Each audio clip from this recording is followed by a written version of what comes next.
Hey everyone, this is the first video I'm making where I'm talking to a camera, so this is awkward, and for the record I am well aware that I do in fact look like a melting peep, so we'll get that out of the way. I just want to do a quick video on why I switched over from the JB4 to the Accessport. I just want to add in that I'm in no way a professional car anything. I'm just a car enthusiast like everybody else watching the video generally. So I'm just sharing my personal experience with everything. So don't take this as some set in stone thing. I'm just a dude with barely over 100 subscribers. So I'm just kind of filming what I'm learning and what I'm doing with this car. So people who are following in that same path can have references for. Again, I'm not a mechanic or anything. I'm just sharing what I pick up along the way. And there's a couple reasons I did this. The major reason was the JB4. Once I put the intake, I put a Berger Motorsports intake on my car, it just would not get the proper AFRs. I had to dial it way back to stock levels for regular fuel, just to get it within an acceptable range. So at that point it was just a noisemaker with the JB4. I wasn't getting any JB4 gains from the combo because I had to dial it back so much. I lost everything, so I was basically at a stock with turbo noises. On E30 I could get some gains, but nothing like prior to the intake. I had, I think it was a 20 psi map, no problem, low 12 AFRs to high 11s. They kind of fluctuate on the JB4. It's not perfect, but once I put the intake on, it shot up wanting to almost touch that 15 AFR range, which I'm not going to allow to keep running that. So with the 91 map I was toying with, it would just try to hit that AFR range, that 14-15 range on 2 extra PSI.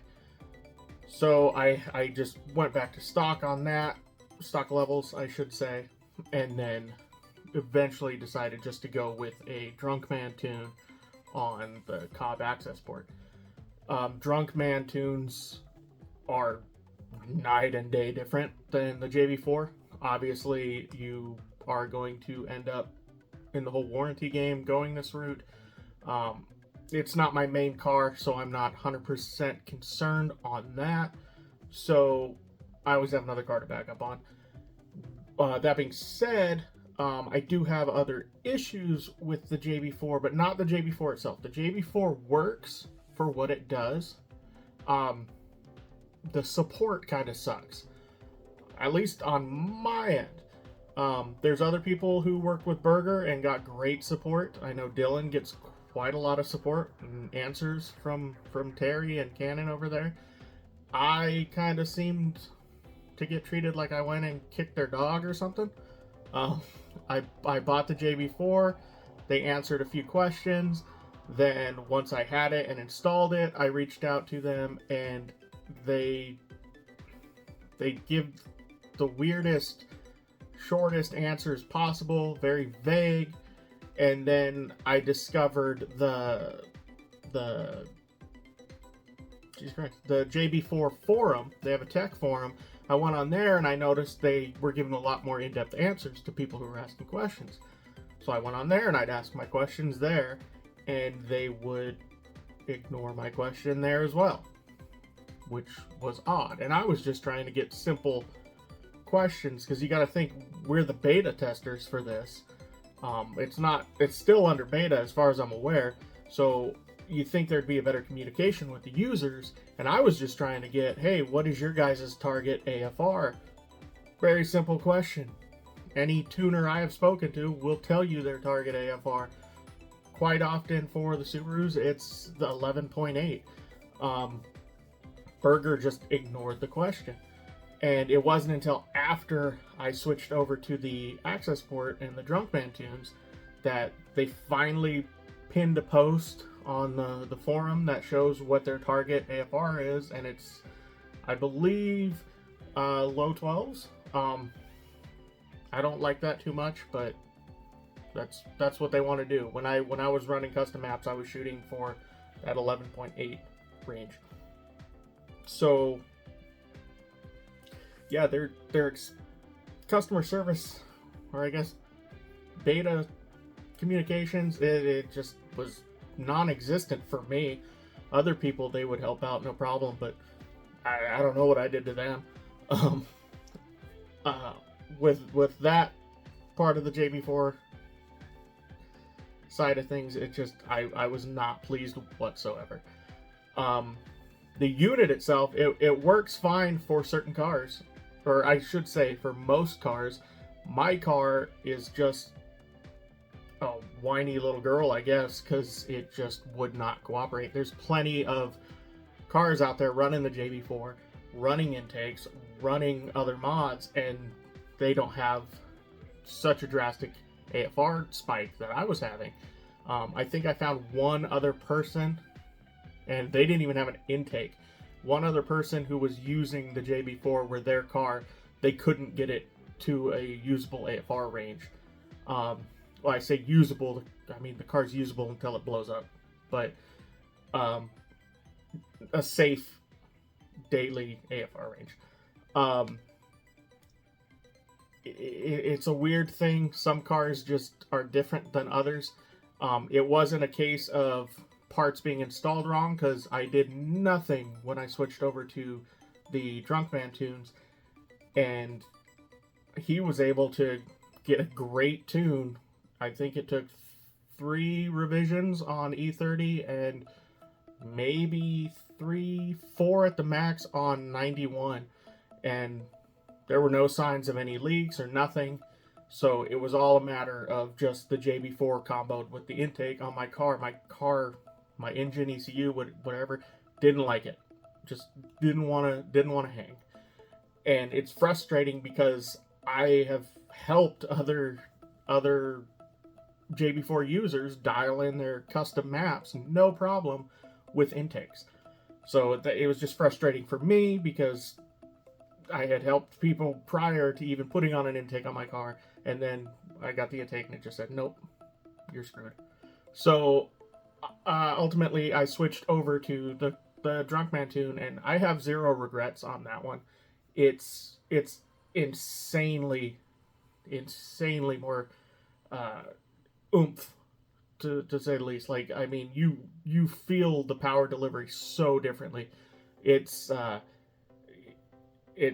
smooth, but it's got that kick when you just want to gun it, and it will throw your head back. I highly recommend Drunkmann Tunes if you're gonna go the Accessport way. There's a lot of tuners out there. I just like Drunkmann because he went out on Reddit and was talking with all of us to say what he has learned about the car and the engine and the quirks on the FA24. And he was straight up front about everything, and I like the fact that he went out of the way to reach out and talk with us, where a lot of tuners that I've encountered, you gotta hunt them down, find their email, hunt them down, and then wait for them. They're busy, that's a given. But then a lot of them too, like Burger, are pretty vague. I've had 2 tuners in the Subaru world that have been widely open about things up front, and that was Sinji on the FA20 and then Drunkmann on the FA24.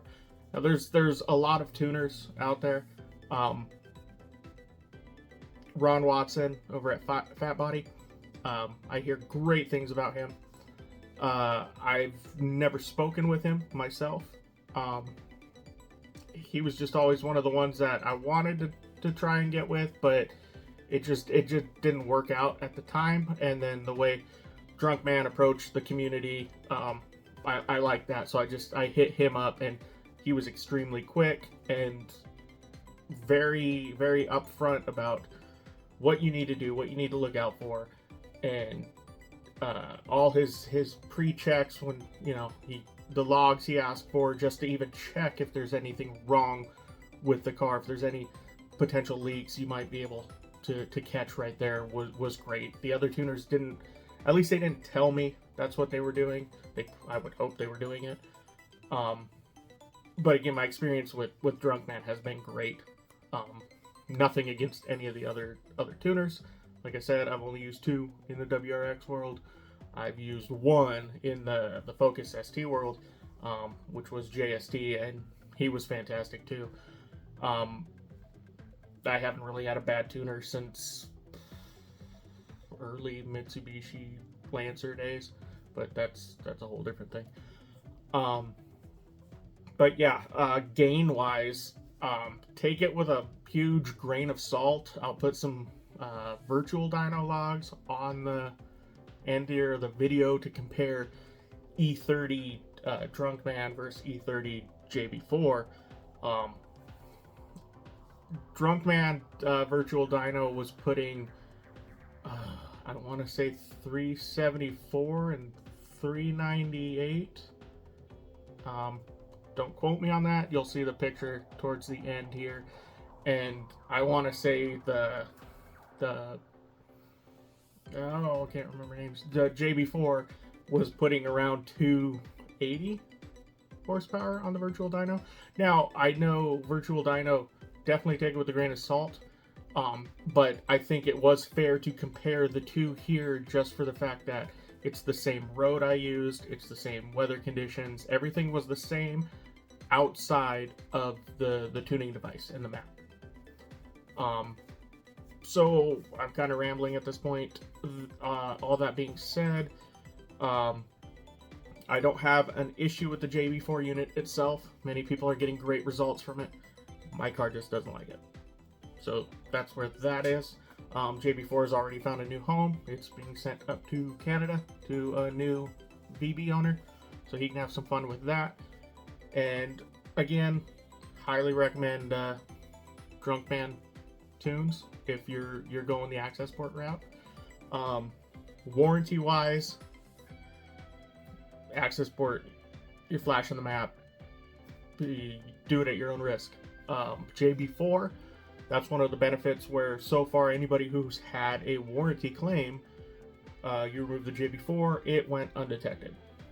There's no actual flashing. As far as I'm aware, to the engineers I've spoken with in regards to ECUs, they don't have the back channels. I don't remember the exact wording they use, like BMW put in to kind of check those sensors to see that, yeah, these sensors are reading something different. BMW did that because of the JB4, as far as I'm aware. JB4 has been around for many years in the BMW community as well as other cars. They're just new to WRX because of the switch to the electronic wastegate that allowed them to make a unit for that. Again, JB4 is good for what it does, and Accessport, you're gonna get better results. No ifs, ands, or buts about that. They have way more control of the ECU. So to end my rambling here, that's that. Do the like, subscribe, all that crap. I gotta tell you, I guess, because if I don't tell you, people don't do it. So, I don't know. Be a sheep? I don't know. Thanks for watching. Later.